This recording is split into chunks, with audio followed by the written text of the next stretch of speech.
السلام عليكم، ازيكم يا شباب؟ عاملين ايه؟ معاكم عمر نور، وده فيديو جديد. ناس كتير جدا كان نفسها تعرف مستر بيست دفع كام في مصر علشان يقدر يصور.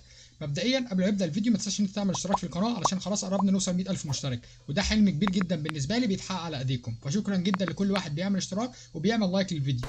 صدقوني قربنا جدا.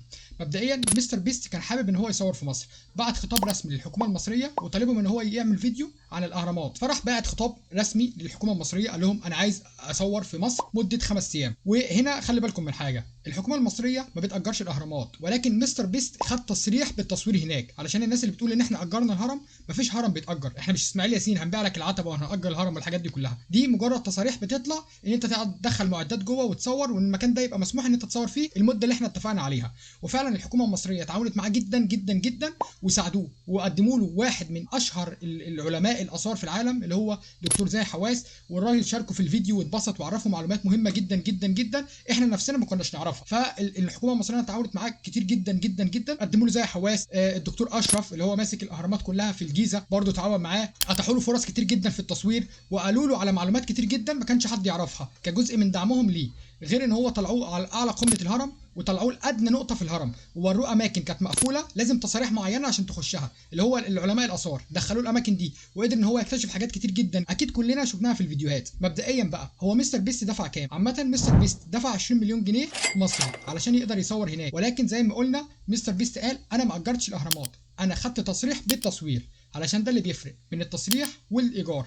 الايجار ده المكان بتاعك بيبقى ملكك، وانت براحتك تعمل فيه اللي انت عاوزه بقى، تغير حيطان ويلون لون ابو الهرم، يعني مناخيره مثلا يدينا احمر، الحاجات دي كلها. لكن التصريح مجرد تصريح ان انت ما تغيرش اي حاجه جوه، انت بس راجل هتخش معاك كاميراتك ومعداتك، وممكن نبني لك كام خيمه كده تقعد فيهم لمده ال5 ايام وتخش وتظبط الدنيا.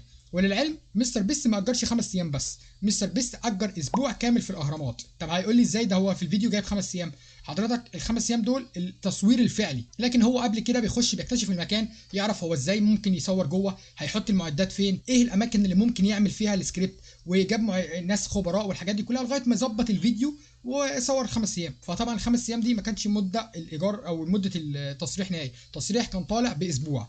5 ايام دي مده التصوير الفعلي، هو قاعد بقى اساس امور وكده، اجر جمال بقى عقبال ما حط المعدات، مثلا احنا هنحتاج بيتش باجي في التنقل مثلا، فراح اجره او اشتراه مثلا فجابه حطه في لوكيشن معين.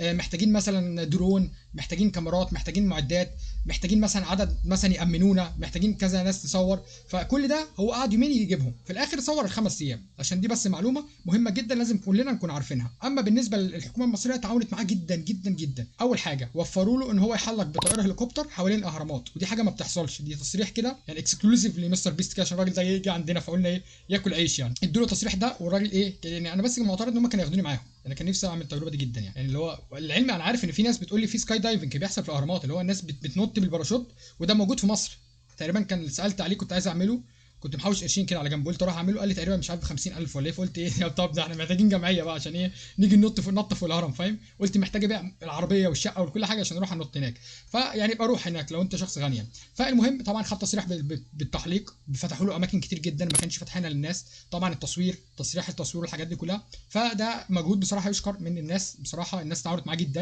حتى زي ما بقول لكم المدير بتاع الاهرامات كلها بتاع الجيزه دكتور اشرف راح له، الراجل تعاون معاه جدا وصور معاه، وكان الراجل ظريف في الفيديو، اداؤه كان كويس جدا، تحس ان هو اصلا راجل واخد على الفيديوهات وبتاع، لان هم اصلا عامه بيدعموا الناس تصور هناك عادي، هو بيقول لك دي اثار بلدك يعني باشا، يروح صور هناك عادي يعني.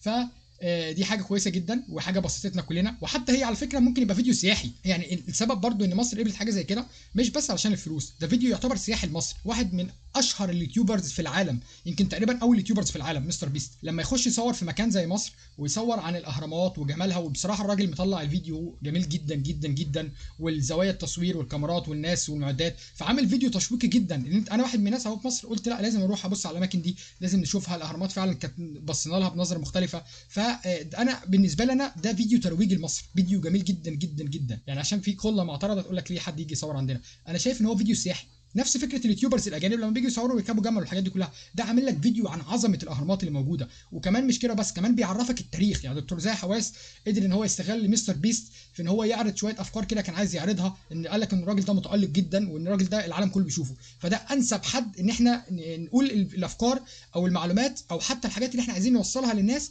عن طريق مستر بيست، لان مستر بيست مش بس بيشوفوا مصريين. انت عايز اقول لك على حاجه، مستر بيست عنده ناس كامله، شركه كامله شغاله دوبلاج، بس علشان يوصل لك الفيديو انت كعربي قاعد. يعني انت كعربي بتتفرج عليا في شركه كامله دوبلاج بس عشان تدبلج كل شخص بيتكلم جوه الفيديو. حتى دكتور زي حواس كانوا عاملين له دوبلاج، وحد قريب جدا من صوته، او يمكن هو اللي عامل الدوبلاج، مش عارف الصراحه المعلومه دي. نفس الكلام دكتور اشرف، نفس الكلام. لو في دبانه عدت في الفيديو، الشركه بتاعت دكتور مستر بيست لازم تعمل لها دوبلاج علشان يطلع الفيديو واقعي جدا جدا جدا. فخلي بالك النسخ اللي بتجيلك دي اصلا نسخ مدبلجه. انت لو بصيت على اي فيديو من بره هتلاقي مكتوب تمت الدبلجه للعربيه. اصلا نسخه الفيديو دي المفروض ان هي جايه بالانجلش، لان هي اصلا الفيديوهات عامه بتاعت مستر بيست دي فيديوهات بتخاطب اصلا الاجانب، ما بتخاطبش العرب. انا عارف يمكن اصلا 20% او 25% من اللي بيتفرجوا على مستر بيست عرب، يعني ده يمكن تقريبا ربع المشاهدين.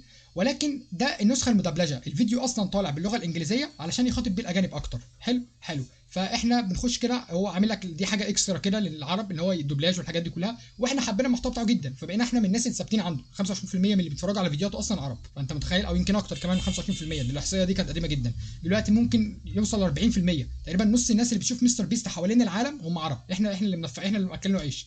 فدي خطوه حلوه جدا، انا شايف ان هي حاجه كويسه، وحاجه يعني هتدعم يوتيوبرز كتير جدا ان هم يجوا يصوروا عندنا في مصر ويكتشفوا حاجات في مصر. ومستر بيست صور النهارده الاهرامات، ممكن واحد يجي يصور الحنطور، ممكن واحد يجي يصور بيت رايا وسكينه اللي انا اصلا ما دخلتوش بخاف، ممكن واحد يجي يصور كورنيش قصر النيل، ممكن واحد يصور الممشى اهل مصر، ممكن واحد يصور المتحف الكبير بتاعنا. فانا شايف ان دي فكره كويسه جدا، على اساس ان احنا نفتح بيها سكك كتير جدا، نعرف بيها عن العالم لاثارنا، ونعرف الناس قد ايه مصر جميله وفيها اماكن حلوه وتقدر تزورها وتقدر تستمتع بيها، والاماكن مش غاليه تقدر تخشها اي حد ويتبسط ويقضي يوم لذيذ جدا، ويوم مش هيتنسي معاه. وحاجات من 4000 سنه و5000 سنه، يعني اللي هو يعني شوف عظمه المصريين القدماء. يعني احنا دلوقتي في التكنولوجيا والكائنات المتطوره اللي احنا عايشين فيها ما نقدرش نبني هرم زي ده. الحجاره قد كده او قد كده، يعني كبيره جدا. انت ما شفتش بالظبط هي مقاسها قد ايه، بس هي كبيره جدا. فاحنا دلوقتي بذل الامكانيات اللي احنا وصلنا لها هناخد وقت ومجهود كبير جدا عقبال ما نجيب ونش ويحط الحجاره ومهندسي ومش عارف ايه، حوار كبير جدا. فما بالك بقى زمان ما كانش عندهم اي ادوات خالص بنوها،